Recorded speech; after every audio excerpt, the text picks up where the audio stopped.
3, 2, 1, blast off. Welcome to Movie Life Crisis. Join us as we watch the best movies from 30 years ago. 5, 6, 3, 2, 1, blast off. The whole world now knows that my son was kidnapped. This is what waits for the man who took him. This is your ransom. This is as close as you'll ever get to it. I'm offering this money as a reward on your head. Give me back my son! That's it. Wait, that's a short trailer. It was only 17 seconds. That's got to be the TV spot, right? That gives away like a big chunk of it. Yeah. Yeah. That's the TV spot. Well, after it's already been out. Yeah. Like us spoiling stuff 30 years later. No spoilers. Movie Life Crisis, Season 6, 1996 movies, Episode 13, Ransom. I was going to tell you, I forgot. Hang on, I'll turn my light on for the people that watch on video. Oh, no, these are on video? Blowing up on YouTube. Oh, that's crazy. We got a 1-star review last week, which I always love because yes. What I don't want as a creator is I don't want people to feel medium about me. So 1-star review is totally fine. 5-star better. 5 stars definitely better, yeah. 5-star. But 1-star is also, someone felt so strongly about what we said that they had to go onto their rectangle and type, "I'm so tired of these guys. They just make jokes that no one understands." And I was like, that's exactly 100% right. That is a totally valid critique. Oh, that's freaking great. I like 1-star reviews. That's on YouTube? No, I can't remember. I just get emails anytime someone leaves reviews, and usually I just go like, "Oh, that's nice." But sometimes usually if we get a 1-star review, it's because someone found us like accidentally, and they realized that we want everyone to have health insurance, and they get very mad about it. And they go like, "I'll show them. I'm going to leave a 1-star review." Oh man, I'm fine with that. But the counterpoint to that is that then you told me the next day that your sister laughed so hard during listening to Swingers that she had to pull her car over. And I was like, I'm fine with that trade-off. That cancels out the 1-star review. Yeah. Some people are like, "I don't like these guys." Great. A lot of people doing movie podcasts. But some people are like, "This shit's so funny, I had to stop my vehicle for a minute." Yeah. It helps to be my sister, though, that gets all of the references. I know. Nobody else laughed at Corsica quite so hard. Somebody who remembers a Maroon 96, the 91 Corsica. Oh, what a piece of junk. Yeah. We're doing Ransom, Mel Gibson, and that's all I remembered about this movie. Wait, Ransom isn't Payback? I got so excited because I thought he was going to grab the roll of quarters and punch the guy. Again. And he didn't, because that's a completely different movie. That's how much thought we put into this, because you were like, "Let's do Ransom." I was like, "Yeah, sweet, Mel Gibson." And then I watched it and I was like, "Oh, man. Sweet, right on. Mel Gibson's in this." Dude, I really did think it was, what did I say? Payback. I really did think it was Payback. Yeah. That sucks because I got halfway in and I was like, wait a second, this isn't Payback. No. But Payback and Ransom, you could see I can get those confused, right? They're very similar. Money. Yes. Yeah. I was not expecting what it was. Well, give us a synopsis. I did see it, but it's been a long time. Yeah, me too.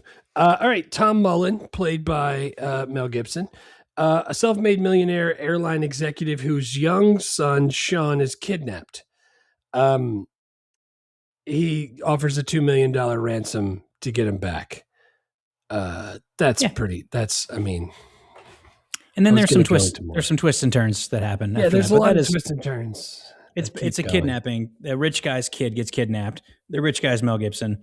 The kidnapper is Gary Sinise. And then, some hijinks ensue. But dude, it has a great cast. When the titles were running in the beginning, I was like, all right, I know it's Mel Gibson. And I'm like, oh shit, Ron Howard directed this. Like, fuck right. James Horner did the music. Sweet. Oh, Rene Russo, Delroy Lindo, Gary Sinise. I'm like, this is going to be awesome. Yeah. And then an hour in, I was like, when does the awesome part start? Okay, cool. So we're on the same page. I thought for sure as I'm watching this, and Kat watched part of it with me, and she was like, yeah, I remember this. This is like a, what would you do kind of thing. I was like a moral hook in this movie. And I was like, yeah. If I have as much money as him, I'm just paying and getting it back. But I see his thing, dude, I don't know. I like the fact that the big studios used to pay for like an adult thriller movie product type thing. Yeah. And they don't do that anymore. But I could see why after watching it now. It's like going back and watching some of the old stand up with Carlos Mencia. I'm just like, I used to laugh at this. Yeah. When's the funny happening? I thought it was going to be different. Well, and this thing printed money. It was a $70 million budget. It was a $309 million gross. It's like in the top 10 of the year. I couldn't, depending on when you want to do your accounting, it's somewhere between 5 and 10, but I had it at number 5, kind of right behind Jerry Maguire. So for an R-rated thriller, like that's absolute shit pile of money. But Ron Howard's just gotten done doing freaking Forrest Gump and then Apollo 13 or 11 or 9 or whichever fucking one he did. I can't keep them. I know they're odd numbers. It's 13. Okay, 13. Lucky number 13. Lucky 13.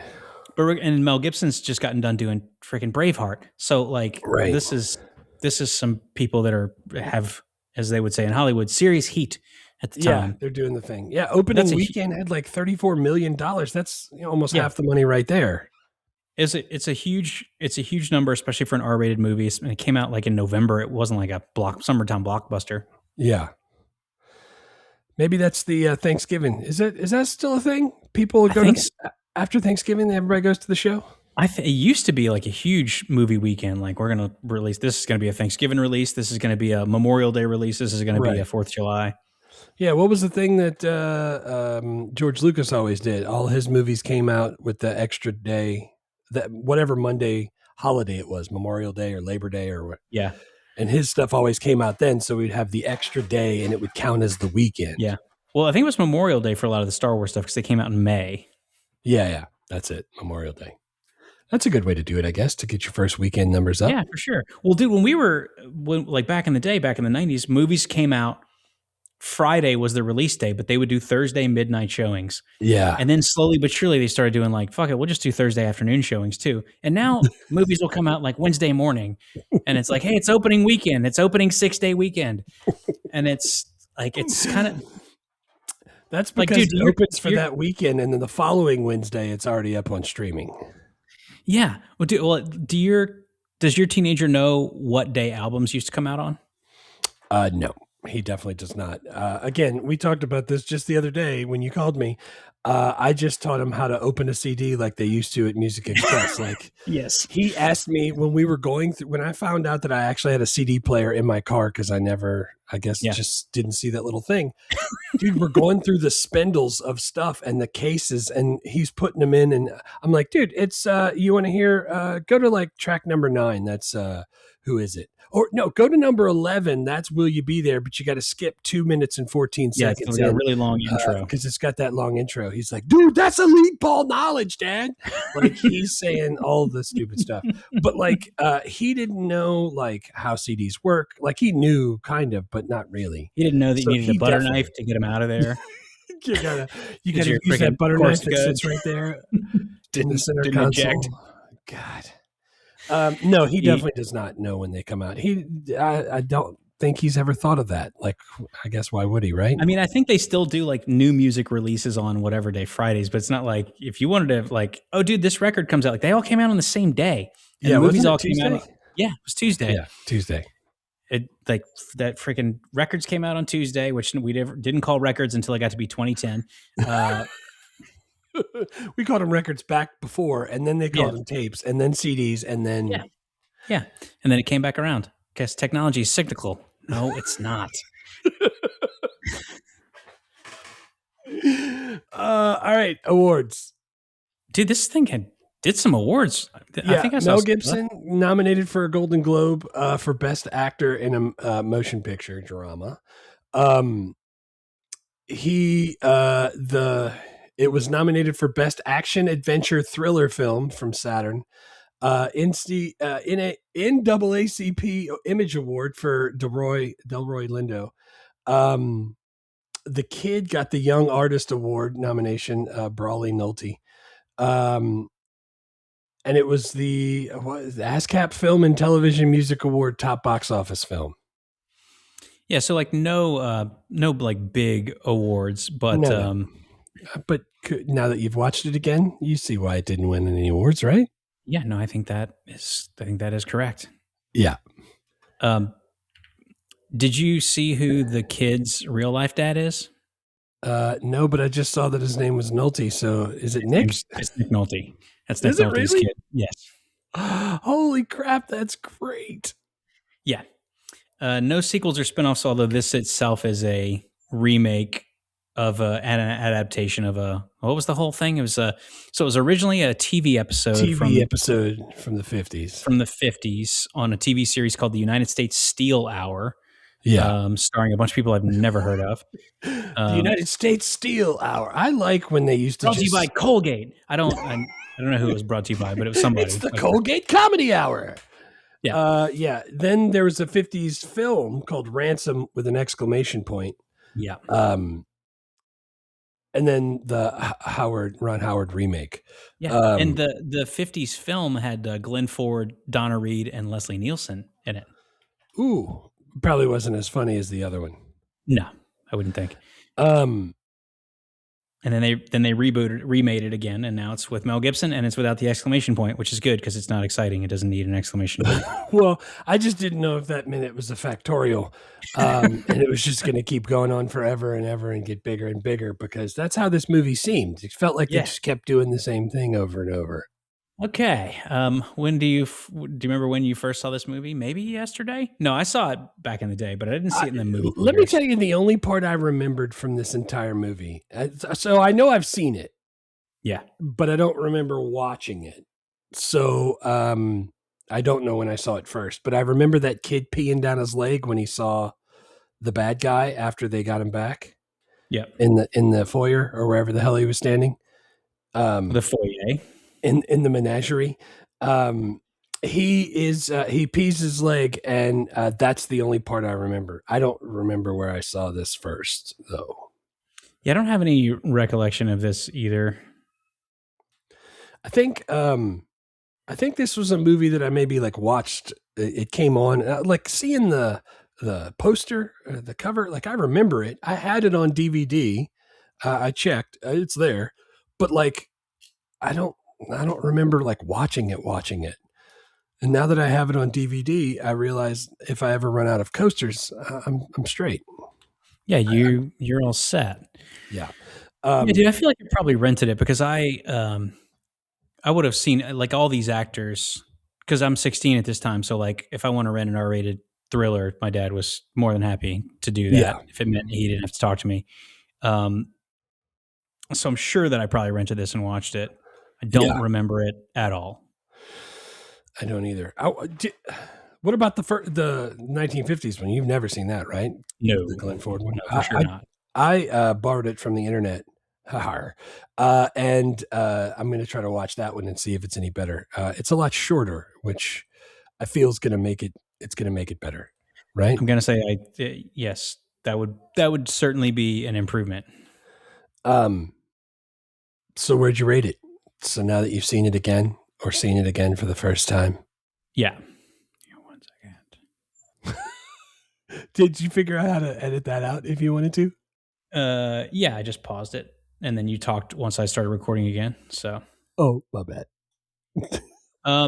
Yeah, dude, this thing had like a freaking 74% on Metacritic, and I thought that was ludicrous because I felt like it was going to land in the 5s because it was way too long, but it wasn't like dramatic or suspenseful long. It was just a long. But don't you think they were trying to make it dramatic and suspenseful? Yeah, I don't think the goal was to make a thriller movie that's boring. I just think that's I'm saying like they were really hamming it up. Like it to me though, it just felt like every time I like it when this is the end. This is the part, and then it happens, and you pull up the little timer on the bottom of the screen, and you're like, "Oh snap! There's still some twists. 40 minutes left. That's awesome. There's going to be twists." But they did that so many times. But also, I didn't think the twists were very good. Like we did Die Hard with a Vengeance, which is like that, and we did 7, which is like that. And both of those were like, holy fuck, that's awesome. I forgot that was going to happen. And this one was like, I didn't care about that at all. Yeah. No, sames. But yeah, man. So I had a 5 out of 10. 5. Wow. Yeah. It's like a lot of people that I really like at the top of their game. And I just I don't think it's a great script. And I don't know why it took so long to get where we got. Yeah. I wholeheartedly agree with that. I also thought it took so long. I gave it a 6. I was going to give it a 5. And then one of my scenes, I rethought about it and I liked it so much that I bumped it up one number. So I gave it a 6. Okay. 6.0. But that's not to say that I couldn't be persuaded to bring it down to a 5 or a 4 because she felt long. I mean, there were a lot of individual scenes that even though I didn't think anyone was doing a bad job, I just didn't think it was all that great. Like even the ones that were supposed to be dramatic, like when Gary Sinise is freaking in there with his arm in a sling in the office and Mel Gibson's writing him a $4 million check. I'm like, there's supposed to be a lot of tension here. The music tells me this is supposed to be very dramatic. Yeah. But I don't think there is for me. See, I like that little confrontation there, but they just kept repeating the same thing. Like he kept looking at the kid and looking back and looking at the kid and looking back. And then Gary Sinise looked at the kid. Then the wife came in and I was like, just get to it, man. Make it peppy, make it snappy. I know we all know what's going to happen. Just make this shit do the thing faster. And that's how I would edit that. If there's a fan edit, that's probably be the optimal thing. And I don't think it's necessarily even an edit thing. I think I just still think the script was very good. I think they were trying to use the music and the cutting to put in tension that should have been in the story already that wasn't there. Yeah. So, but again, as our 1-star review made very clear, we don't know anything about movies. We're just guessing. Hey, you know what? I looked up fan edits just now, and the only thing I could find is somebody asking on the fan edit subreddit if somebody could do an extended cut from the Laserdisc of Ransom from 1996. Man, that might have been me because I was just thinking I needed more. I was like, oh man, only 2 hours? Can we get another hour? Oh my God, it adds 18 minutes. Sweet. What could that 18 minutes possibly consist of? I could cook dinner while it's on. I could cook and eat dinner and then go to the bathroom afterwards and then be back and ready. Jeez, who am I, Major Payne? I can microwave my Pop-Tart 3 seconds, then I eat it. Ding, out of here. All right, let's do best. First scene is the one that I really remember from this movie is when he goes on TV. That's the first one I have, yeah. And he's just sitting there and it's the local news. And it's like, here we are, New York City's local news coming at you. It's like, we have a private citizen here with a pile of money in front of him. Let's go to him. And then Mel Gibson's just like, he's like, my son got kidnapped. He's like, here's a pile of money. It's like, you're not getting any of this. Yeah. Go fuck yourself. Yeah.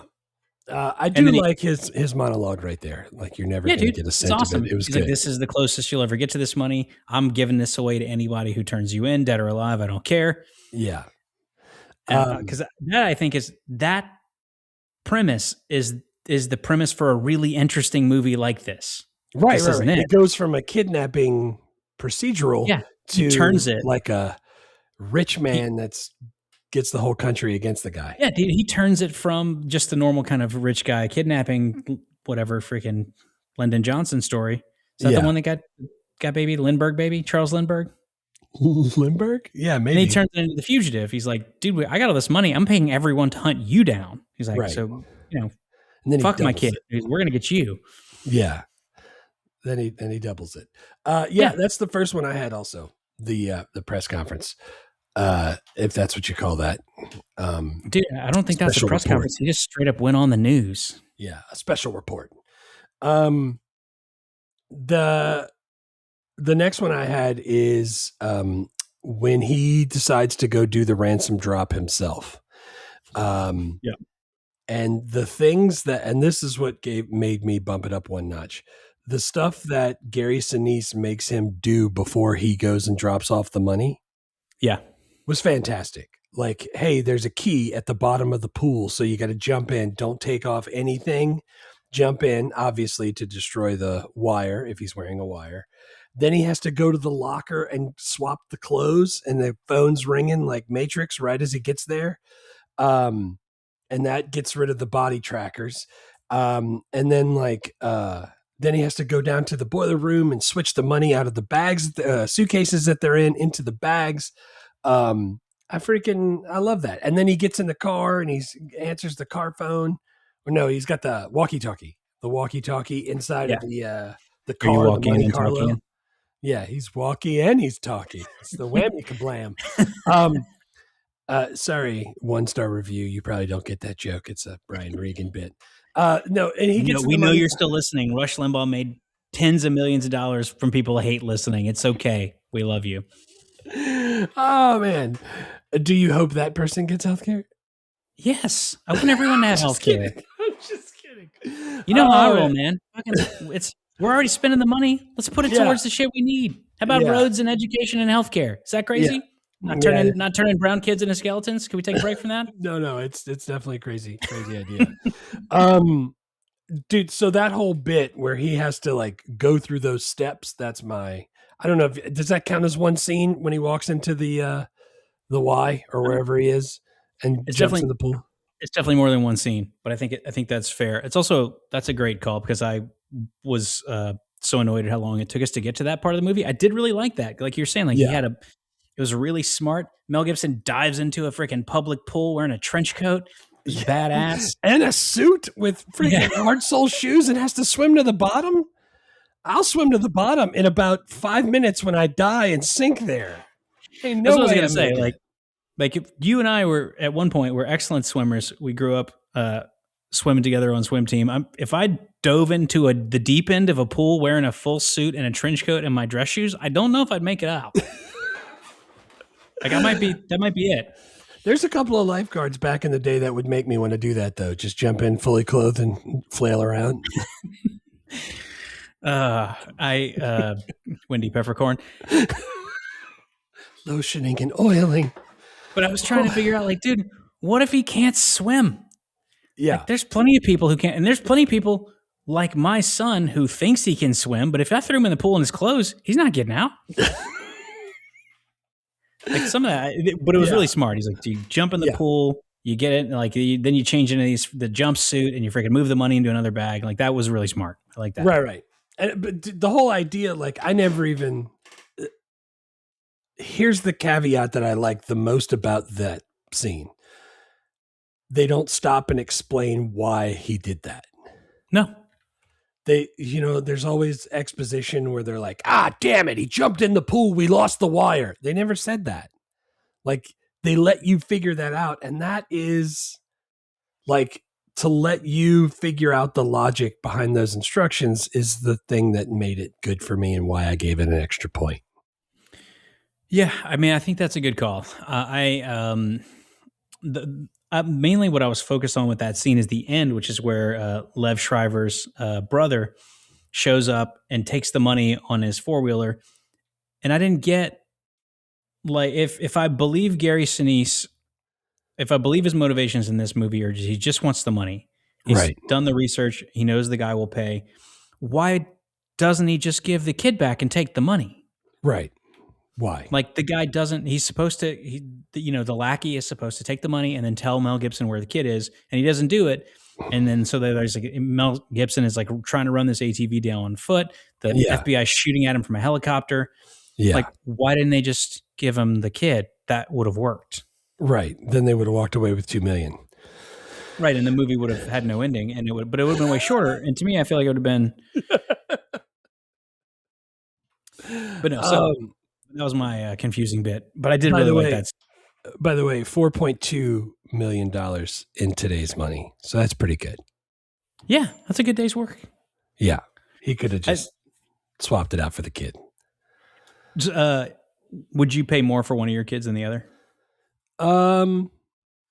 Since I know they'll never listen to this, yes. Yeah, I think that's reasonable. You have 2 kids, so it seems fair. It's like if they both get kidnapped, it's like, well, we only have so much money. What's the price on which one is the better value? I'm going to shop around and see what I can get. What's the kidnapper's deal? going to be like, we'll just give you the girl back. Will you just take her? That's the one I was going to pay for. You're stupid. That's the one I was going to pay for. I would have paid double. Yeah. So for you guys, that would have been like $200-$300 compared to Mel Gibson in this movie. Right. That would have been proportionally. Yeah. That would have been a lot. So I don't think you got your big checkbook that's in a leather binder. Yeah, I do like the big checks with the little ledger on the side. So here's my thing. That whole scene with NKOTB, what's his name? Donnie Wahlberg. Yeah. I don't know that needed to happen. Like I get like that whole the other people in the movie. I love Liev Schreiber. I kind of like Donnie Wahlberg. Me too. And Lily Taylor's great. I don't know why those things were in there. Yeah, so it's structurally the movie's a little bit weird, and there's some stuff in there that doesn't make any sense, and it was taking me out of the movie, even though the actors were doing a good job on screen, which isn't surprising because they're all very good, and fucking Ron Howard is directing. But I was like, I don't get why did we do this? Yeah, they were all reading the script, but that I think was the problem. Just I'm Ron Burgundy, and they were. The script was the weak point. Yeah, my second scene is the final scene where they go into the bank, and it's the last scene of the movie. That's mine too. Like it's kind of convoluted. I don't know how much we want to explain to people or how much people even care, but like Mel Gibson's not going to pay him. He's like, I'll pay anyone else to kill the guy. Gary Sinise realizes that it's up. He's a police officer, and so he sets it up where he ends up killing all the other kidnappers, and then he's the hero cop, and he's going to collect the ransom. The ransom. But it's not a ransom anymore. It's a reward. Yeah. But then Mel Gibson figures out that he's actually the evil genius behind all of it, and they have like the 11th standoff where he's pointing a gun at him and they're yelling at each other. Yeah, that's the thing. There were so many times where everybody was just pointing guns at people and just saying like, "I'm gonna do it." And like, no, you're not. We know you're not because there's 20 minutes left in the movie. We know you're not shooting Mel Gibson because we've seen his contract, and he's going to be here at the end of this. His name's on the top of the thing. Yeah. I do like that. That's the one I had as well. And the fact that he has his police radio, and then he hears it while he's in the bank. Yeah, but also even earlier than that, when he was in when they were in Mel Gibson's office and he was writing his big 3-ring binder, Trapper Keeper of Checks, he heard the radio noise and he remembered that you could hear the radio noise during one of their phone calls. Yeah. And also he says the line, one of the lines that it shouldn't be a problem. Shouldn't be a problem. That was one of the quotes I put down because that was cool that he's like, oh snap, it's coming back to me. But they go to the bank together, and like Gary Sinise is like getting high fives from all the officers on the street, and like everyone's taking his picture, and Mel Gibson's transferring the money. But then they figure out Delroy Lindo, the FBI agent, figures out that they're there. Everyone converges, and they have a huge fist fight in the street, and then shootout in the street. Yeah, and Gary Sinise dies, and then but he already had the money though. I don't know. I guess the bank has to try and get that money back. They can get that back. That's easy. Yeah. You said control Z and just undo that. Yeah, you just unwire it. Unwire it. I didn't really like. We'll get to this with the worst, but I didn't really like the blood in that last scene. It looked a little. Looked a little theatrical. syrupy. Yeah, looked theatrical. That was also my last one. So I do have an honorable mention though. Can I mention one extra scene? Yeah. There's a part where the kid, when they first kidnap him, and they're trying to make him go to sleep. This is especially horrible after what we talked about before we got on. They're just forcing cough syrup down his throat. Yeah, they're just like making him drink it so he can go to sleep. Don't let your kid watch this. And all I could think of was how hard it is to get my kids to take the pink antibiotic. Yeah, I always have to like squirt it in their mouth and then slam their back against a rock like Indiana Jones and Temple of Doom. But now I know I could just pay Gary Sinise to kidnap them, and for 7 to 10 days. Have you tried putting duct tape over their eyes first and then putting the medicine in their mouth? I swear at the beginning of that sentence, I had no idea where you were going to go. Have you tried? I thought it was going to be serious. And then you said duct tape over their eyes. Well, so my kid is 4, so he can't really take anything. So all he ever gets is Zyrtec, and he fucking loves it because it's like bubblegum flavored. So he'll just wake up randomly out of nowhere, and he'll just go like, I think I need some Zyrtec. Dude, you're fine. Oh, that's so great, dude. But then he finally got to the level where he like needed a freaking steroid, and it was a liquid steroid, and it's flavored, but it's not bubblegum. It's not as good. And so I had to give him that. And he was like, I don't like it. It doesn't taste good. I was like, yeah, dude, it's medicine. Just like what we'll do is we'll put it on the back of your tongue, and then I'll have a little cup of something that tastes good, and we'll just chase it with that. Yeah. But we got to figure it out. He's like, I don't want it. I feel better. I'm fine. I don't need the medicine. Like, you got to do it. Like, let me tell you about the dark ages in the 1900s when medicine didn't taste good, and you just fucking took it anyway. What about eye drops? Have you had to do those yet? Oh, yeah. Oh, God. That's great. Just put him in a headlock, peel his eyelids back while my wife puts the drops in. That's exactly what we used to do to Biggin when he needed eye drops. He hated that. Oh, that's so great. Yeah, it gets a lot better when they can swallow pills, by the way. That was my honorable mention scene because the whole time she was trying to make him drink it straight out of the bottle, and he was just like spitting it out on her. And I was like, oh, God, I'm sorry, Lily Taylor. Yeah, Lily Taylor, she's a real nurturer. My third scene was I think maybe the first phone call. When he stops him from answering it? Yeah, because like he's not supposed to call the police for the FBI. He's rich, so he does anyway. And then they're all there. There's like 30 guys there, and they have the freaking whole like boardroom set up, and the phone's ringing, and Delroy Lindo is giving him. It kind of felt like when I try to like lift weights and I have a coach, and right before I go to grab the bar, he tells me like 13 things. He's like, all right, remember this, and then don't forget this, and then this, and I'm like, dude, shut up, I can't. That's too much stuff. And all of my backswing, he's telling him all the shit as he's trying to answer the phone. But Gary Sinise, the police officer, he's like, well, who's there? What's the weather like? He's like, what is it? FBI? Is it feds? Is it local? What's the guy's name? Yeah, like he's just. And then freaking Evan Handler from Sex and the City is over there like doing like keyboard shit. He's like, I'm bouncing it off the satellite. They never know where we are. Yeah, he was doing that shit, which is nonsense, but I love it. Yeah. On the old school computer. It plugged into a phone line, no doubt. Because there was no wireless shit. No, it was definitely plugged in because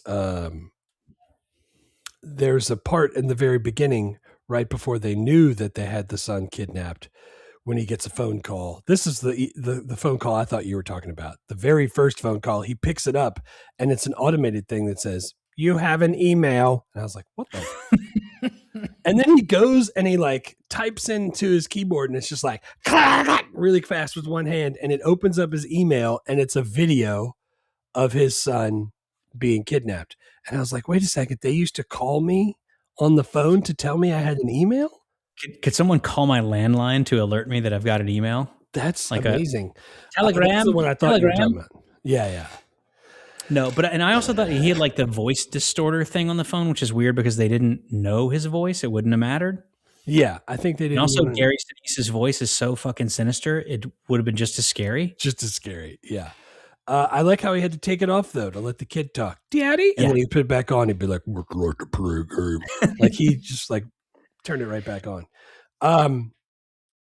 Yeah, dude, the Delroy Lindo thing where he stops him from answering and it tells him all the things, I have that as one of my quotes because, I mean, it's a lot to say all the things, but I typed out some of it because I thought that was really, really cool. Yeah. That's my third scene, so let's do quotes. My very first one is "Give me back my son."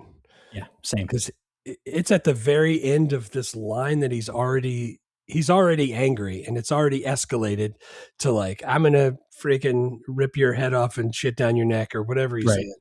And he's just super angry. And then right at the end of that line where he's already at the freaking at 11, he just yells back, "Give me back my son!" And then. What's his name? He's like, you want your son? Boom. And he shoots, and they don't show whether the kid was shot. And it was, it's pretty good. I like that part.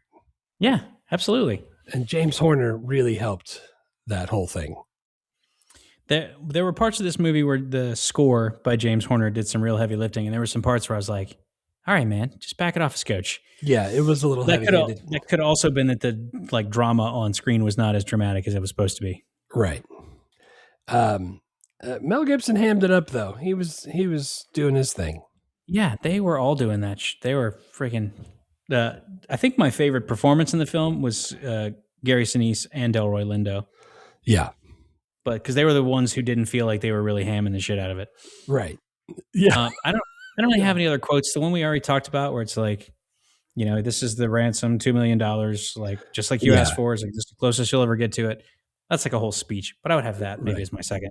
Yeah, that's a good one, and I like that scene. The second one I had is shouldn't be a problem, when he realizes that, like in the very beginning, he's like, how do I get my son back? Are you going to pay me? Of course I am. Then it shouldn't be a problem. And then later he's like, hell of a deposit you got here. And he's like, yeah, it shouldn't be a problem. And that's when he catches it and he's like, oh snap, that's badass. I like that. So I threw the shouldn't be a problem in there as my second quote. I think that's good. Like that's a good bit of writing. It just took way too long to get there. Yeah, no, I'm with you. I didn't have a third quote. You got anything else? My third one was just the Delroy Lindo puts his hand, because as they're running to the phone to answer it, because they're freaking out, and he goes to answer it, and Mel Gibson's hand's on the phone, and then Delroy Lindo puts his hand on top, and it's on a glass table. Yeah. So sometimes the camera is from under the table through the glass up at Mel Gibson's face, looking down at the phone. I thought that was kind of cool. And he's like, look, any demands that come up, you just agree. Let him know that he's in charge. Your only priority is getting your boy back. Get your boy back. You follow me? Now you're going to give him some time. Like he just goes through and tells him all of this thing. Any information you can get, tell him he has an allergy, he has some kind of medical condition. You want to know what kind of weather he's in. Is he indoors? Is he outdoors? All that. And then, of course, Gary Sinise already knows that. And dude, there was another thing that they didn't have exposition. It was right after that when he finally answers the phone. Delroy Lindo's taking notes, and he writes down military ? Marines ? Yeah. What was that for? What? Oh shit! I should have wrote it down. I can't remember what line he said. Yeah, it was something like that I wouldn't have thought of as being like, it was like, he's like, me are we either, good to and go? I meant to look that up. Yeah, and I meant to look that up, and I didn't. That sucks. I should have remembered to look that up. But I like that whole thing. He was trying very hard to make sure, because they weren't ready. As he's running over there, he's like, Larry, we ready? And he's like, no, we're not ready. And of course, right after that happens, the freaking phone rings and he has to do all the stuff. I love that. So I put that as my third quote. Nice. All right, let's do characters. Who's your first character? My first character is Gary Sinise, Jimmy Shaker. He's the villain. Lieutenant Diane. He's not really like a cartoon psycho. He's like, no, dude. He plans it all out, and he's thought about everything and calculating. He's sinister, man. It's great. Yeah, I like it. That's why I put him down first. Plus, I like Gary Sinise. Like, he was just in Apollo 13 with Ron Howard. He was in Forrest Gump. He what's the Pet Them Rabbits, George? Fucking Of Mice and Men. Men. He was in that. And he's been in a bunch of stuff I like. Freaking the boxing movie with Nick Cage we talked about last time, Snake Eyes. He's in that. Yeah, he's in Ed TV, which I freaking really like. He's in A Beautiful Mind. Yeah, like he's in a bunch of shit that I like. I mean, I always think of him as Lieutenant Dan, but he's in a bunch of movies that I really like. He's in Far and Away. He will never not be Lieutenant Dan, dude. And he's really big into helping the troops or the we went to the Grand Ole Opry, my wife and I, for the first time to see James Taylor at his first Grand Ole Opry appearance, and one of the bands that was playing that night was Vince Gill, but one of the other bands was Gary Sinise and the Lieutenant Dan band. Like, I think that's the name of it. Oh, that's great. And they just play cover songs, but they like raise money for veterans organizations. It's like, musically, that's great. You're fine, but like it's a great cause. And he's been at the it's funny because he's the bass player and he doesn't sing. So if he wasn't famous, the band would never be there. He's not really doing anything. He's keeping the groove. He's a good bass player, but also there's 9 million other people who could play bass that aren't named Gary Sinise, and then the band wouldn't get booked. Right. Yeah, but they're doing a good job. But it's just they're just playing friggin' proud to be an American. Yeah, because Tom Hanks is big into World War II, he goes to the World War II Museum, and because Sinise is into helping vets, he also comes to there all the time for all these different things. And that's pretty cool. Dude, it's awesome. It's a great cause, and I enjoyed it, but I was like, it's so weird. It's a cover band where the front man doesn't sing and doesn't really play an important instrument. Sorry, bass players, it's true. Don't tell Paul McCartney. Take the bass out of some of these songs. See how much you like it. No, it's not that bass isn't important. It's just that it's the easiest one to play. Yeah. There's only. There's not. He's not James Jamerson, dude. He's just out there. James Jamerson. But yeah, dude, Gary Sinise is incredible. He's freaking sinister. I always love him when I see him. Yeah, he's delightful. He just got done doing Apollo 13 with Ron Howard. Yeah. My second one is Mel Gibson. Yeah, Mel Gibson is Tom Mullen. He's overacting. It's not his best performance, and he's a horrible human, which we now all know. Although now he's going to make that sequel about Jesus, which I'm excited about. There's a sequel? Oh, I heard that. It's at the end of the book he likes. There is definitely going to be a sequel. But you can't do the movie without him. He's the guy who gets it. Like Mel Gibson is the star that gets this thing launched. Right. And, they're not doing it if he doesn't do it. And he's good. He's just not as good as he can be. Yeah. Like he was hamming it up though. Even when he was crying, like I don't know why I just didn't believe it. Yeah. He had to go through an appendectomy though, halfway through the shooting. Did you see that? No, overcame dyslexia to compete in the luge. No, but there's a couple of scenes where they talked about it. Was on YouTube. They were like, this is where he had the appendectomy, and these are the scenes they filmed after it. And you could see he's like turning like James Caan. He's like barely moving. He's all stiff. Like he's got a spinal fusion. Yeah. So that's good that he overcame dyslexia to compete in the luge. I did like that he beat that. Plus, do we even talk about Mel Gibson movies that he's been in? We don't need to. Mel Gibson. He's been in. Well, we just did him and Rene Russo in Lethal Weapon. Yeah. Is that what we did? No. We did that a couple years ago on the podcast, Lethal Weapon 2. Yeah, that was a couple years ago. The Rene Russo movie we just did was Tin Cup.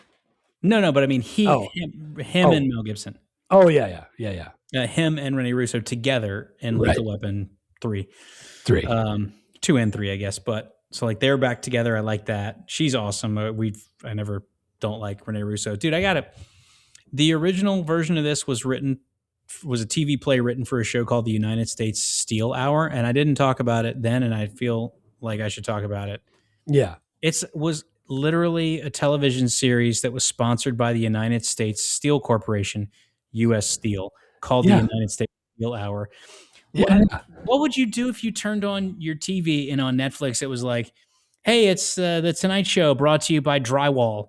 It's the same thing. It's the same thing, but the difference is when they have these back then, it could be just a menagerie, to bring it back, of all these different types of stuff. So like you have the Folgers Coffee Hour.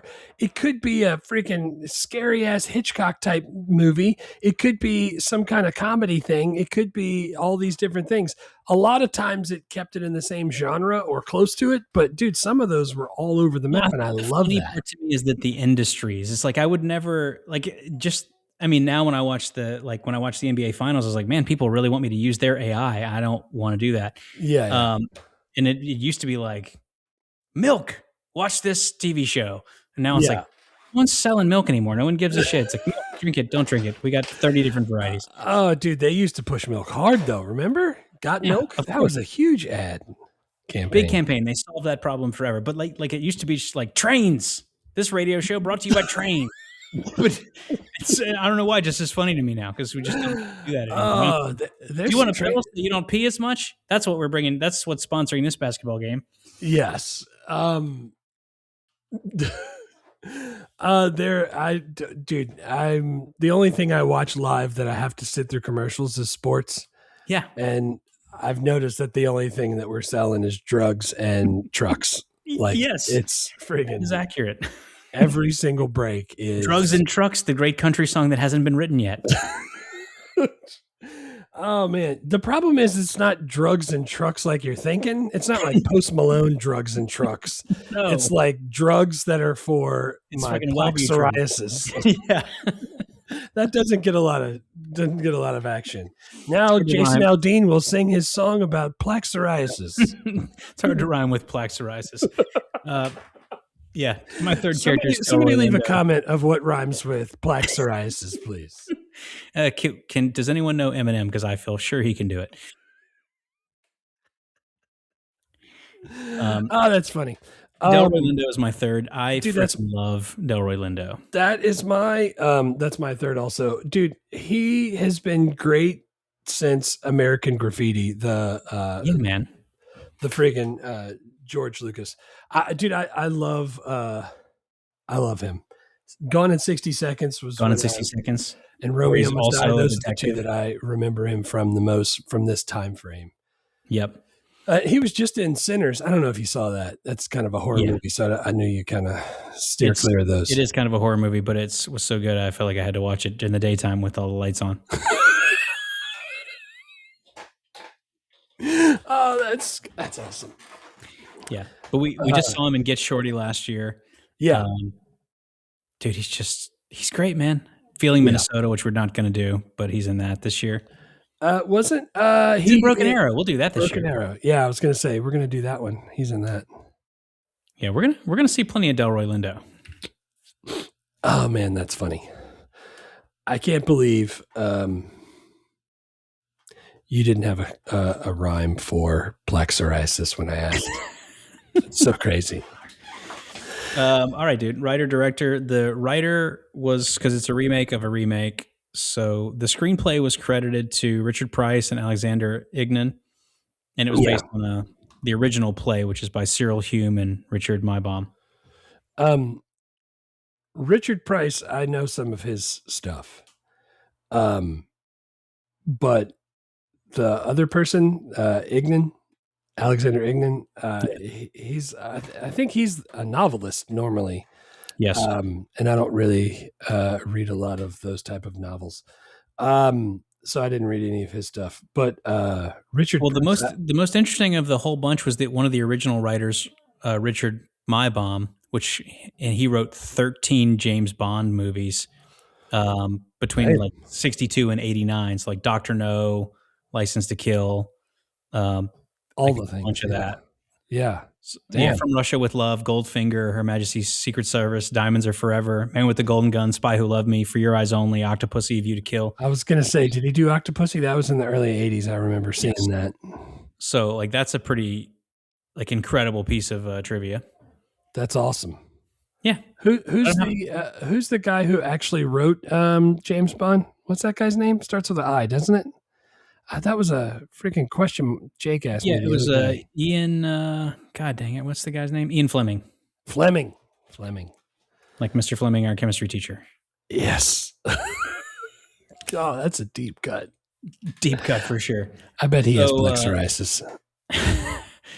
Ron Howard, everyone knows. Yeah. From that show that he did. Dude, he did Night Shift. Yeah.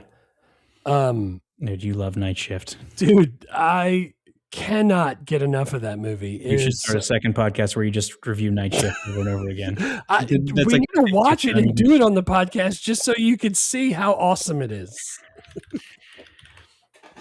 Oh man. Yeah, but he did Night Shift. And that's my jam. And that was one of his first ones. He's won like 11 Academy Awards. But no, he's won 2 Academy Awards, 7 Emmys, 2 Golden Globes, 2 Grammys. He's been nominated for 7 BAFTAs. He's done. He's had an okay career. Pretty good. Decent. Yeah, it's all right. Did all right. Did a few walkathons. Did all right. Okay. Did all right. Yeah, Cocoon, Splash, Backdraft. Tons of shit. Apollo 13, 11. Which one? 13. Apollo 13. Yep. Didn't he do the Grinch movie? Yes, he did. Which they're about to do a sequel for, the Jim Carrey Grinch movie. Oh, nice. Is Jim Carrey in it? Is he Isn't going to that do it that? again? Yeah. Yeah. I think Jim Carrey and Ron Howard just announced like in the last few days they're going to do a sequel to that. Oh, nice. My kids are going to lose it. Yeah, They that'd be love great. that. Bonus good. So I've wanted to figure out where the actual penthouse that they shot in New York was, because it was right next to Central Park. Yeah. And it was filmed at 1067 Fifth Avenue, which is on the Upper East Side, on the east side of Central Park. Yeah. And I was like, dude, let me get on, see if I can find like if this penthouse like sold recently. I'd like to see how much it's worth. Yeah. And the most recent transaction I could find was where the entire building sold for $500,000 in 1915. Oh, Jesus. I was like, $500,000. What happened to it? Oh, that's great. Yeah. So I don't know that I get that they're super rich, and I get that you want to live at the top of a building. Yeah. And I know that I'm thinking in a way that I just think about like, oh shit, I got to carry all my groceries into the thing, and then I'm like, no, wait a second, I just have people for that. If I live there, you have people. Yeah, I don't. The groceries are delivered, and then the doorman brings them up and sets them at the base of your elevator, or maybe and then your housekeeper puts them away. Like, you're not touching groceries. Like, I don't even think, because they had like more than one staff member in there. Is like the freaking Hispanic lady that brought the like thing to Rene Russo. Yeah. Like, you're not even going like, are we out of turkey? You're just like, make me a sandwich, bitch. Like, you're no, lo siento, we're out of turkey. No, we're like, not. make me an acai bowl, and then make me a French omelet with only egg whites, like, and porcino mushrooms. Like, you're never going to the store. Jeez, this is getting way out of my element, because it sounds like when I talk to really rich people and they're like, yeah, we were going to take the Benz, but it's in the shop, so we had to take the Porsche. I'm like, really? We were going to take the Prius, but instead I have to take the bus because there is no other car.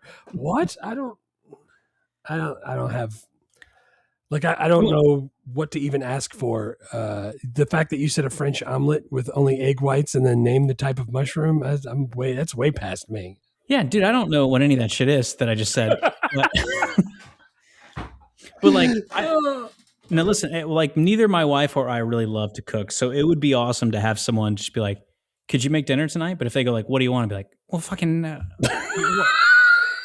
you want me to kill the chicken? Like, you make it. Like, I don't want to figure it out either, you know? Oh man. That's going to be, you know how they put on the divorce papers what the divorce is about? That's what's going to be on mine. Just irreconcilable differences over what's for dinner. Because I'll burn this bitch to the ground. I cook every night for these people. Dude, I do about 80% of the cooking, but credit to my wife, she doesn't really care what we eat.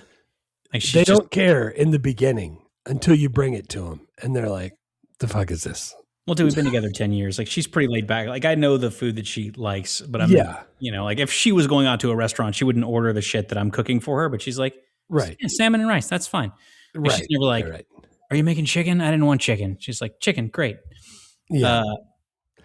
But my kid is like, I don't like chicken. I was like, the fuck you don't like chicken? You eat chicken 2 times a day. My problem is I'll come up with something and then there's 3 people other than me eating it. So I can't make it how I would like it. I have to make it how everyone likes it.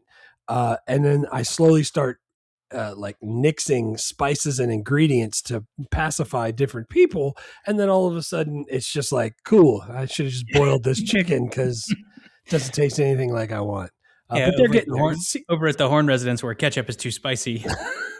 What is milk spicy? Yeah, Cece's old enough now though. She's starting to get there, so it's better. So other bonus good about this movie is that there's a bunch of conspiracy theories online. Shocker, but specifically about the JonBenet Ramsey case, because the ransom note has several lines in it that are almost exactly the same as dialogue from this movie. Oh my God. And it's a kind of similar time frame. So there's a lot of people going like, I think they took some stuff from the movie and put it in the JonBenet Ramsey note. And I was like, that's awesome. I mean, that's not awesome that it happened. Yeah, it's not. They're going to exhume her body. Did you hear that? They're digging her up. I did not hear that. Yeah. I can't even make it through the whole bit. I was going to set you If up. this wasn't video, I could have made it through the whole thing. But see,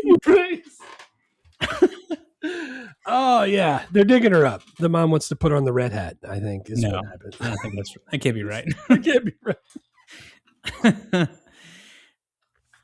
Also, I looked up some stuff about the original Ransom from 1956, which I did not watch. But apparently, the original one, they didn't show the kidnappers at all. They got like no screen time. Ooh, nice. I like that. That was something that people said, like, I actually like that about this version because you did get to see more about what's going on with the kidnappers. No, I like the shorter version. Let it be in my brain. I'm the one that comes up with it. The bonus good I had, dude, John Ortiz is the Hispanic guy that they got in the remember when Donnie Wahlberg went in to go buy cereal for the kid and some videotapes, and Gary Sinise was talking to a guy that's John Ortiz. Yeah. Dude's been in tons of stuff. He was just in that TV He was in show. that Fast and Furious. He was in that too. But he was in what's the TV show with Vince Vaughn where he's a detective that's in the Florida Keys? Whatever that's called. Bad Monkey. No. Bad Monkey? Bad Monkey. Yeah. Bad Monkey. He's his best friend. I freaking love that guy. But he's in a ton of stuff. Carlito's Way. He's in a ton of stuff. Yeah, he's been in Miami Vice a bunch and American Gangster. Handmaid's Tale. And he's Bumblebee he was in. I like that guy. That's a great call. That's kind of how most people see him. Plus, your boy. Get out of my chair. Get out of my chair. Dan Hedaya. Dan Hedaya. He was in there. That was awesome. I like that guy. Yeah, man. I mean, dude, it's a really good cast. Everything about this is really well done, except that I didn't like it. But that's, I mean, it is their fault because they're the ones who made it. But like, they weren't trying to do that. It's their fault. Not really, but it is. I think they took their $309 million on $70 million invested. In it. I don't care if some nobodies 30 years from now don't like this. I don't need your money. All right, let's do worst. Yeah, it was too long. Too long. They just kept doing the same thing. Like it got really repetitive in the middle.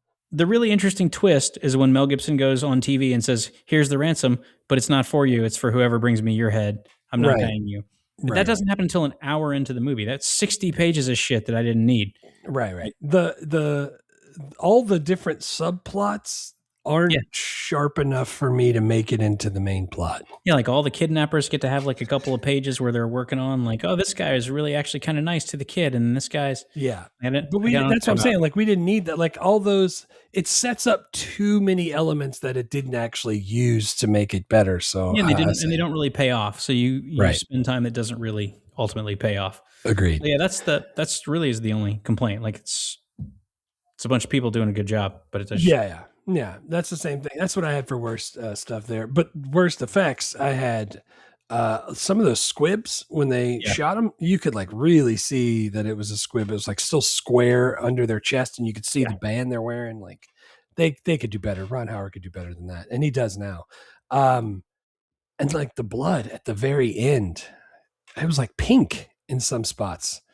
The version I watched was 4K and it was super clear and it was fantastic, but I think that was to its detriment. I should have watched it in 360p like we would have at home back in the 90s, and it would have looked a little better. But yeah, I didn't like that.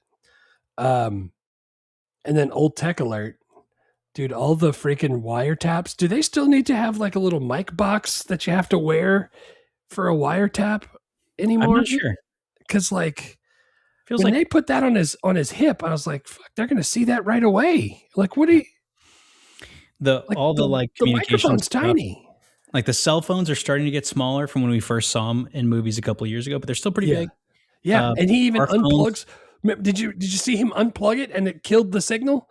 I was like, "What the hell is that?" I thought that was charging it. That wasn't charging it. That goes to the antenna that's got the little curly and then straight that's stuck to the window. Remember that? Yes. Oh, yes. Yes, I do. The old tech that I had was when they were in the convenience store, like the cereal that the guy was carrying. I was like, oh shit, I remember that cereal. And now I've forgotten it. But I remembered it at the moment. And the drink case was full of Gatorades and glass bottles. Ooh, nice. I didn't notice that. Those. I can taste those right now. I can taste what the green would taste like. I like the green one and the orange one, but none of the other ones. Well, the red one. There was only one other one. Yeah. There was three. There was red, orange, and green. But now that there's other ones, I mean, I would drink the red if I had to, but I only liked orange and if green. you had to.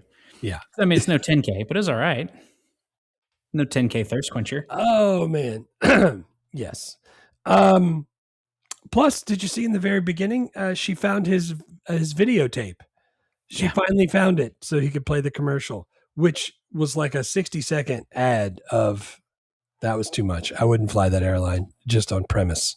What, dude? What about the kids like fake like hot air balloon thing that he made? That had like an actual camcorder built into it. Yeah, and how'd they stream it to his little TV so he could watch it? No idea. I don't know. Crazy. I mean, you could do that. It seems like that would be really expensive, but they clearly had money. Yeah. Any political incorrectness? I didn't notice any. I didn't there either. was some. The only thing, like, I didn't find any, like, this is going to get somebody canceled. But, dude, the whole idea of, I just had this at the very bottom, like the rogue individual that's going to get the job done, whether violence is the answer or not, is pretty 90s. You know, like Mel Gibson has a lot of movies like that. Like, hey, we're just going to have to blow shit up. Like, that's just how it's going to have to be. Yeah. That's kind of 90s. I think people are more precise now. I don't know how to say it. They're more it's not, they don't have the glorified violence streak as much in these types of movies. They're not as much like gonna go out and be vigilante about it. They're like, we'll just let the police handle this. Right. Yeah. Unless it's Batman, then he's a vigilante. Oh, at the very bottom, here it is. The guy from Sex and the City, Handler. Yeah, Evan Handler. He was drunk and saying the word drama over and over. And I think a black voice, or he was trying to, and he was just like, yeah, like the brothers say, just drama, man, it's drama. Yeah. Drama. And he kept saying it over and over. And I was like, can we not do that? Yeah, I didn't think that was I mean, I'm Necessary? sure maybe it's racist, but I was like, I don't think I've ever heard anybody say drama like that. But I'm not sure if that was improv or scripted, but we probably don't have a bald white guy going like, here's how black people talk. Check it out. I'm doing it mine. Let me show you. One last thing. How heavy is $2 million in $100 bills? Because they were just carrying that shit around. I think it depends on what size bills you have. It's the $100 bills. That's what they had. It's 44 pounds. So 22 pounds each? Yeah, that's not bad. it. Easy. Yeah, you can light work. Light work, no reaction. Yeah, carry that shit all day. I have a teenager. That's elite ball knowledge right there. Just knowing that. That's elite ball knowledge, Dad, knowing how your car's CD player works. What? You're grounded. Go to your room. Give me your phone. Stop. I'll talk to anyone your age for 10 years. Stop learning all the brain rot. All right, 5 questions. Yeah. Is it okay for kids? No, it's R-rated. Yeah, it's R-rated. I would let a 13-year-old watch this, though. It's just dirty words and really bad blood. And violence. I mean, Nothing you're not seeing all the time. Yeah, I was going to say, hey, stop playing Call of Duty. Come over here and watch this movie. It's just the bloody shootouts, but you can tell they're pretty bad. No kid's going to watch this. I wouldn't watch this again. No chance. Yeah. Would this movie get made if it were pitched now? It seems like we're due. We did it in 54, 56, 96. It seems like it's time. Yeah, it's definitely time. You could make this again, right? Parents push to the brink in 90 minutes, maybe less. Instead of drive to the bank and transfer money, it's like, could you just cash at me the $2 million just from your phone now? Hit me up on Cash App right quick for the $2 million. Can you do that? No, I think there's limits on that. I know Venmo, there's limits. It's like $3,000 or something. So can you do like 70 transactions on Venmo until we get to the 2 million? Sounds like the guy on the other pump next to me trying to fill up his truck the other day. He was like, God, I'm like, what? I look over and I'm like, what's this guy's problem? He's like, dude, I got to scan my card for the 3rd time to fill this up. But he has like that extra tank in the back. It was like a work truck, but it limits to $100 each time. Yeah, well, gas is so reasonable. So Yeah, I mean, but it's better now. I mean, I used to be able to only fit like $25 in my car. Now I could fit almost $40 in my car. Yeah, It's extra better. value. Extra. I'm just out here driving my commie mobile, the electric vehicle, not having to put any gas in it at all. I try so hard to not get past the electric battery on mine to go to the gas. Movie or TV show, I think that this would be a good movie. I mean, it could be a good movie. Could you take this same thing and make it like a mini series and make it go really deep into the thing? But that's the part. Mini series, and then was a movie. Yeah, I think the pressure cooker aspect of it needs to be a movie. It needs to be tight and fast. I think so too. I think the difference between like The Fugitive in the '60s being a like series, I don't think anyone would want to pay for a series because they're like, if this goes well, we want to do like 4 or 5 seasons of it, and no one's going to do that many of this. Right. We're back in the day, like, yeah, dude, just do 2 seasons. It's fine. Yeah, and then shut it down. Shut her down. Did you remake it? Did you put a person in there? Yeah, I'm trying to think of who's the modern day Mel Gibson. I put Hugh Jackman. Yeah, but I like Hugh Jackman. Yeah, I do. So I was trying to think of like who's someone who's popular that we're probably going to find out is a horrible. Oh, Shane Gillis. That's everybody. It feels like though. It does feel like everybody. It feels like everybody's just like, oh, it turns out Joseph Gordon-Levitt was on that plane. That's just going to live on a secret rich person island. What about for the bad guy? I found somebody for that. Do you know who Michael Shannon is? If you saw him, I think you would recognize him. Michael Shannon. Oh yeah, I know that guy. Yeah, he's got that like Gary Sinise face. Yeah, he's got that. I could take like very intense, forceful acting. I like that guy. So I want him as the bad guy. But that's all I did. Can we bring back Delroy Lindo? Is he still alive? I want him to still be the cop. He's 73, but he doesn't look 73. He could definitely do it. Maybe James Franco for the lead. Ooh. Really good actor. Kind of a terrible person. Kevin Spacey do anything? The squinty smiley guy. Yeah, I'm with that. Yeah. Could he be angry like Mel Gibson though? I don't know. I'm sure. Maybe. All right. Can you still watch and enjoy this in 2026? I mean, it's hard to find streaming. I will say that it's not available anywhere. Yeah. So there's that, and there's 2 where it's long and it's just not that good. I mean, it's fine. You can watch it. You don't need to. It has an A- on the cinema score. I put that down at the bottom, but that means a steaming hot cup of Jack All Squat because I do not give this an A-. Agreed. Yeah, I think that's it. Yeah. Yeah, I think so. We wanted to do Independence Day next, right? For 4th of July? For Independence Day. Yeah, for ID4. Next movie will come out. Will be today we celebrate our independence. Welcome to Earth. Oh, God. And freaking Randy Quaid blowing up the aliens. He's my favorite. People. Yeah, dude, that's great. I can't wait to do it. All right, man. What else? I think we're good. Cool. See you next time. Bye. Good ideas. Oh, that was fast. Thanks for listening to Movie Life Crisis. Please subscribe, rate, and review. And remember, don't drive angry.